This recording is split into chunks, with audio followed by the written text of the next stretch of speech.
이제 그럼 재테크 공부와 관련해서 어떻게 하는 게 좀 효과적일까요?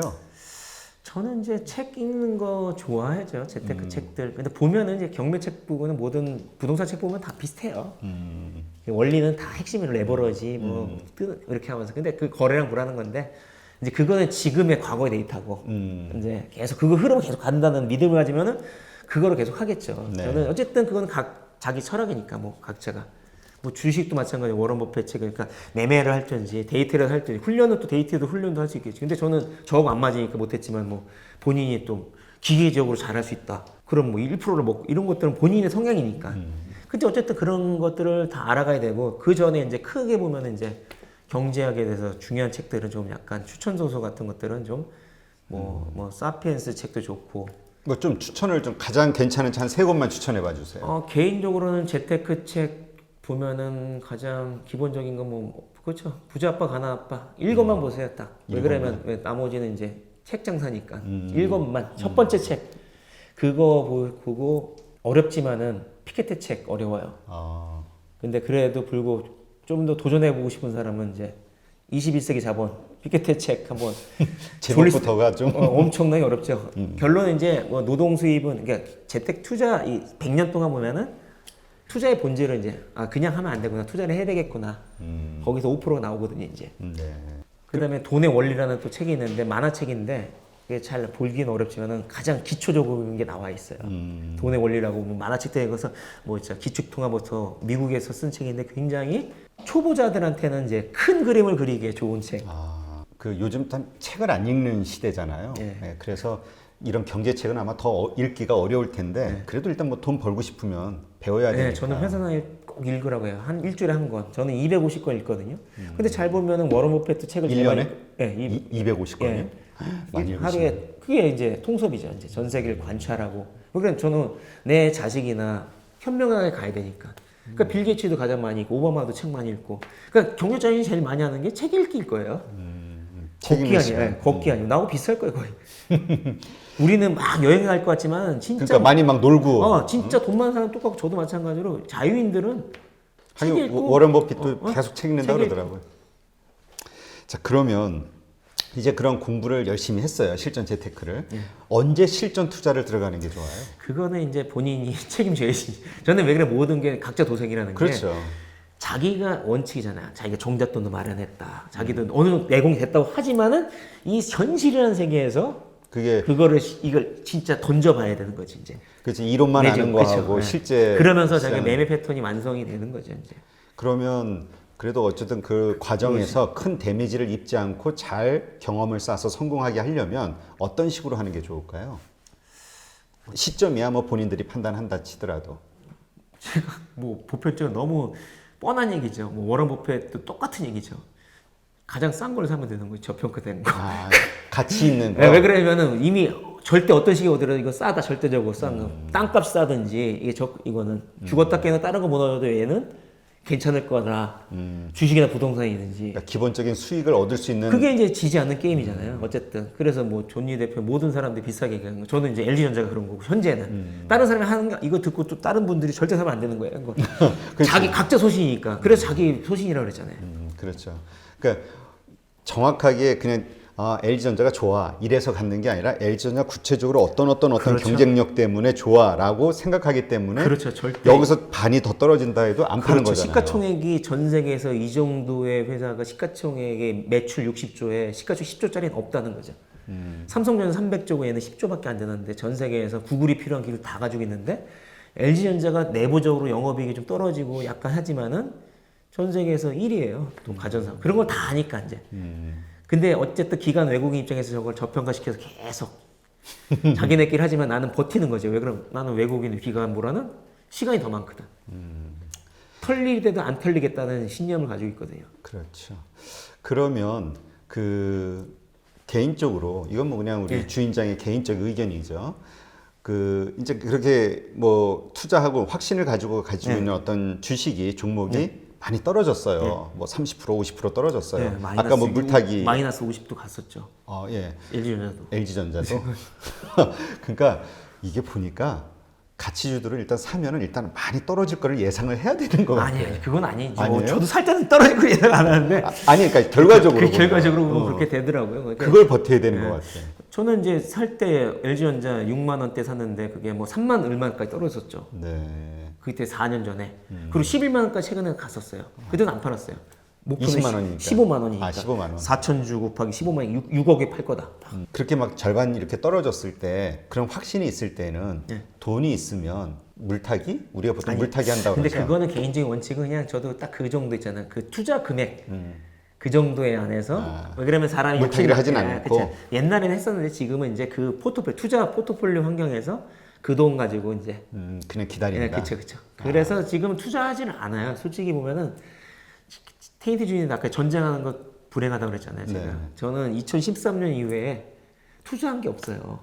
그냥 왜냐면 건물 지어서 월세 받고 그 건물 질 때가 고민했었고 그때가 2013년 또가 LG전자에서 샀을 때 그때 의사결정하고 지금은 그냥 그치. 6년 내내 그냥 투자한 거 기다리는 거예요. 월세 받고 더 자산 놀아나고 그러면 매일 걷고 읽고 이게 자윤이거든요. 그러면 은퇴를 했다 해도 경제적 자유를 얻은 다음에도 우리가 생각하는 것처럼 막 돈을 펑펑 쓰는 게 아니라 역시 절약하면서 철학이 아니라 전 목표가 없어요. 스파크 타고 다니는 게 웬간은 다 걸어 다녀요. 저한테 쓰는 돈은 한 달에 뭐 3, 40도 안 되는 것 같아요. 제가 제일 좋아하는 건 사람 만나서 이렇게 대화하고 술 사주는 거야. 술값은 내가 다 내. 왜 그래요? 저는 그게 제일 자유의 상징이거든요. 사람들이 좋은 사람 모여서 다른 사람 뭐 돈 누가 낼까 생각하지만 그냥 내낼게. 편하게 왜 그렇게 자랑하려는 것도 아니고 그냥 전 이 자리에 온 게 이 자체가 어째 만남이 그러면 그 카페에서도 보니까 여러 가지 제가 들어가 보니까 교육 프로그램이나 강의 같은 게 예. 많이 있던데 어떤 그 교육 프로그램을 운영을 하고 있는 거예요? 제일 일단은 두 가지예요. 제가 이제 나눔이라고 그래서 저는 이제 노블리스 오브제처럼 제 카페가 일단은 광고가 없죠. 원래 광고를 했으면 이 정도 카페면은 1년에 10억씩은 벌었을 거예요. 아, 그래요? 그럼 100억은 벌었겠지 이미. 워낙에 배너 광고든지 뭐 스폰 받고 이러면은 그럴 수 있겠네요. 안 하죠. 그거는 뭐 남들이 그걸 제일 존경하는 모습이죠. 부자 애들이 가장 하는 거는 형님 왜 안 하세요? 이래요. 자기 결혼은 절대 왜 안 하지? 수익을 낼 수 있는데 네. 그거는 내 게 아니니까. 내가 주인장이지만은 그렇다고 내가 주인장이라고 배너 광고를 해서 봐라? 그거 되게 교만한 거죠. 이제 그런 것도 있고 일단 그런데 이제 그러고 나서 제가 보니까 이제 유일하게 두 가지가 있죠. 제가 정규 강의가 있고 나눔 강의가 있어요. 나눔 강의 뭐냐면은 보통 이제 특강이라고 해서 유명한 사람 데려다가 하면 이제 5만 원, 3만 원 특강료를 내야 되는데 네. 저희는 이제 벌써 200회가 됐죠 거의.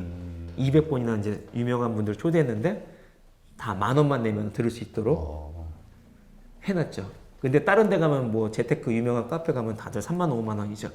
그래 이런 거는 활용하셔도 참조하면 돼요. 똑같은 강사가 여기서는 저희 쪽 하면은 이제 어쨌든 왜 그러면 저는 이제 나눔 강의니까 그분들한테는 똑같이 초대할 때 나눔이니까 성공하셨으니까 이제 좀 나눠주세요. 30%만 이제 여기 들어오면 이제 100만 원 들어오면은 80만 원 들어오면은 만 원이 80명 들어오면 80만 원이잖아요. 네. 그럼 30% 그 교통비 되니까는 무료는 아니고 그분도 괜히 너무 그렇죠. 나눔 강의지만은 그냥 그러고 나서 이제 월세 내고 그 다음에 운영비 내고 잡지 주고 적자 안 나게 목표가 이제 돈 버는 게 아니라 그거를 하고 있고 그 다음에 제가 또 10년째 이렇게 제가 성공한 경제적 자유 유일하게 보니까 카페 주인장만 경제적 자유인인 것 같더라고요 느낌이. 계속 남들은 돈을 벌어도 더 벌고 맞아요. 더 벌려고 그것 때문에 노력하는 부채감이 거죠. 있더라고. 내가 목표는 저렇게 돈에 저렇게 아픔 있어가지고 돈 해서 저렇게 교만하고 이런 애들을 만든 게 아닌데 자유인인데 왜 자유인이 없지?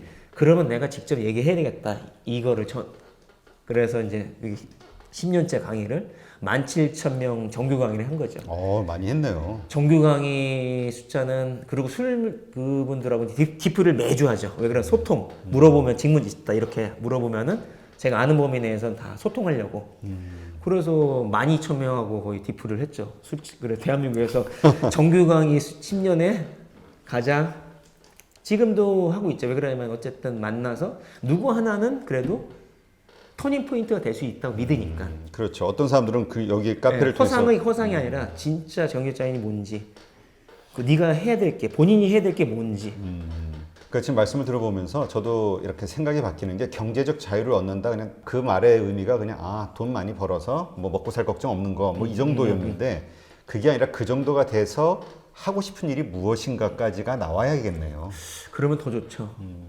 저는 자연스럽게 자유가 주어지면은 자기를 더 돌볼 것 같아요. 그러니까 우리는 인정받기 위해서 서울대도 가고, 저는 그렇게 생각해요. 우리 사회는 계속 자기 생각이 없잖아요. 네. 어렸을 때부터 이렇게 해라 그치. 교육 시스템이나. 주입식이어가지고. 그래서 제가 만난 제자분 중에서 뭐 서울대 치대 나왔던 어떤 형님이나 이런 사람들 보면 다들 40살 이 나이 넘어서 매너지즘 오는 거예요. 내가 맨날 이걸 뽑고서 이게 내 삶인가? 그냥 남들이 좋다는 거를 계속 애들도 크네. 근데 자기가 무기력한 거, 우울증이 오고. 남들이 좋다는 거야 다. 야. 근데 그 사람은 자유를 지어주면 자기가 좋은 걸 찾겠지. 왜? 애들도 컸으니까. 그러다 보면 자기를 돌보면은 내가 말하는 걸 좋아할 수 있고, 그러면서 어느 정도 시스템을 그러면서 그냥 하면서 밸런스를 지키면 되는 거잖아요. 그래서 저는 각자가 이게 지구여행자라고 표현하는데, 모든 사람들이 경제 자본주의 지구에서 개인적으로 이렇게 노예라는 이 구조 있잖아요. 대부분은 그 안에 쳇바퀴에서 교육받으면서 그런 것도 뭐 88 세대부터 이런 게 있잖아요. 막 수많은 얘기 있잖아요. 부동산 얘기. 그래 너무 절망적으로 보는데 그게 아니라 그래도 저는 희망이 있다 봐요. 대한민국이. 그래도 저는 저처럼 후배들도 우리나라 사회는 저축을 할 수 있어요. 핑계 댈 거 없어요. 본인이 소비하면 싸게 하려면 싸게 할 것 너무 많아요. 그렇죠. 예, 그거는 이미 투자도 마찬가지 공부하는 거. 지금 부동산 비싸지만 또 저평가된 거 찾으면 있어요. 부동산 그렇게 자산이 많아지는 거 아닌데 조금 월세 있잖아요. 수익률 5% 10%짜리 찾으면 있어요. 맞아요. 그러니까 이게 장기적으로 생각하면 분명히 네. 답이 있는데 다들 그냥 바로 즉각적으로 뭔가 그래도 결과를 희망이 얻으려고 없죠. 높은 하니까 벽만 느껴지고. 그렇지, 답답한 거지. 네. 네, 그러네요. 정말 그 좋은 목적으로 또 좋은 어떤 프로그램이 운영되는 카페를 운영하고 계시는데 뭐 그 카페와 관련해서 뭐 좀 더 뭐 큰 목표 같은 게 있나요? 앞으로? 그건 없고요. 일단은 너무나 커졌어요, 솔직히. 저는 이렇게 20년 전에 이렇게 커질 거라고는 전혀 생각 못 했어요. 근데 미리 이제 어떻게 보면 좋은 얘기를 하면 식견? 먼저 봤다? IMF 이후의 세대? 지금 파이어족도 미국도 나오지만 결국은 이 자본주의라는 실체를 먼저 느꼈다? 그러니까 이 회원들이 많아지잖아요.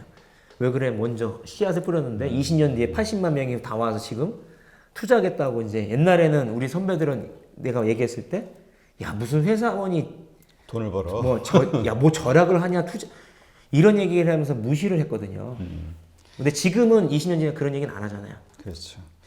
잠깐 이게 또 다른 시기를 또 보는 거죠. 저는 20년 뒤를 보면서 뒤가 올 수도 있고 그랬을 때 보면은 어떤 사람이 더 할까 그런 거에서 조금 저는 개인적으로는 뭐 제가 먼저 그 길을 계속 외롭게 가고 있으니까는 네.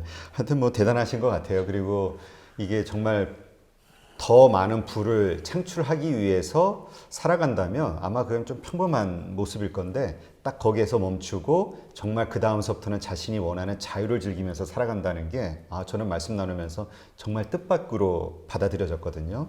참 대단하시다는 생각이 들고 본인만의 여기에는 정말 확고한 철학과 그 다음에 자신이 생각하는 인생에 대한 가치관이 정말 뚜렷하신 것 같아요. 근데 이러한 것들을 자녀들한테도 좀 가르치시나요? 그건 아닙니다.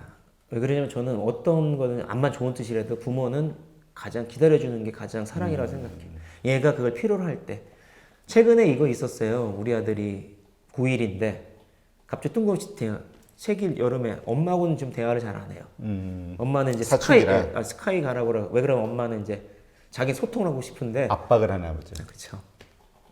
남자들 있잖아요. 자존감이 있어야 되는데 오락하면은 바보처럼 취급하고 근데 아빠는 들어주는 것 같고 그래서 와이프가 어쨌든 교감 연수 들어갔을 때 둘이 있을 때 그냥 대화를 많이 했었어요.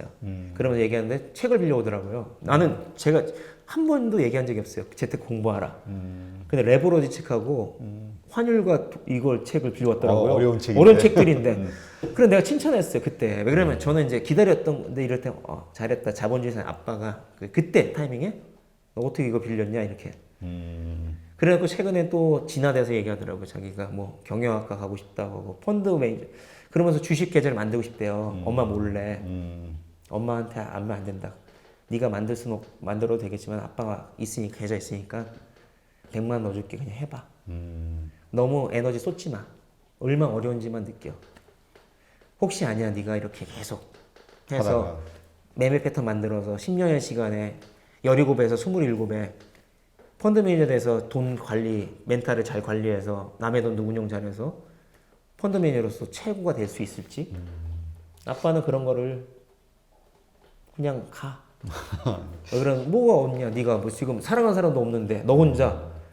저 어려서부터 그 금융교육을 배우면 예. 뭐 확실히 달라지겠죠 인생이. 예, 그래서 저는 이제 보여주니까 그렇게 교육시키니까 조언해 준 건 없어요. 미리 이렇게 해라. 와이프는 계속 뭐를 하라고 그랬고 저는 그랬는데 결국은 이렇게 본인이 들었을 때 마음은 뿌듯하더라고요. 그래서 저는 가장 조언은 타이밍. 예를 들어서 실현당했을 때 그때 얘기를 아빠가 그러니까 모든 게 부모가 줄 수 있는 가장 좋은 거는 믿고 기다려주는 게 그게 또 어렵죠. 투자만큼 어려운 게. 그렇죠. 똑같은 얘기예요, 이게. 인내가 네, 필요하잖아요. 똑같아요. 이막 떨어졌다 이게 기복이 네, 있으니까. 모든 부모가 하는 좋은 행위는 미안하지만 걔한테 벽이에요. 조언이 아니라 걔한테는 나중에 봐서 그 치과 의사처럼 50에 가서 엄마한테 인정받고 싶어서 그걸 할 수도 있어요. 그러니까 아마 제가 생각할 때는 그 말씀은 하지 않으셔도 계속 책을 읽고 경제와 관련된 공부를 하고 하는 모습을 어려서부터 봐온 네, 것들이 그렇죠. 네. 아마 이제 자연스럽게 그 영향을 끼칠 거라는 생각이 끼쳤겠죠. 드네요. 왜 그러면 집에서 10년 있었잖아요. 다른 아빠들은 부장 회사 이 정도 나이에 회사 가고 했는데 걔는 우리 아빠가 못 사는 게 아닌데 잘 사는데 왜 저렇게 살 수 있지라는 그렇다 내가 교육시킨 건 아니거든요. 그렇지. 나름대로 일은 안 하는 것 같은데. 근데 그렇게 살고 싶은 거지 자기도. 돈은 벌고. 그러니까. 네, 오늘 이렇게 말씀 나누면서 저도 좀 경제적 자유에 대해서 의미에 대해서 다시 한번 생각해 볼 수 있는 시간이 된 것 같아서 정말 유익했습니다. 좋습니다. 좀 또 나중에 또 좋은 시간 좀 저는 만들어서 언제든지 자유의 예. 시간 좋은 이렇게 자유의 너무나 뭐 저는 봤을 때는 이게 좋은 뜻을 전파하는 거는 언제든지 저는 불러주시면 네, 한번 또 다음에 또 좋은 시간 만드는 걸로 하고요. 오늘 감사했습니다. 예 감사합니다. 네.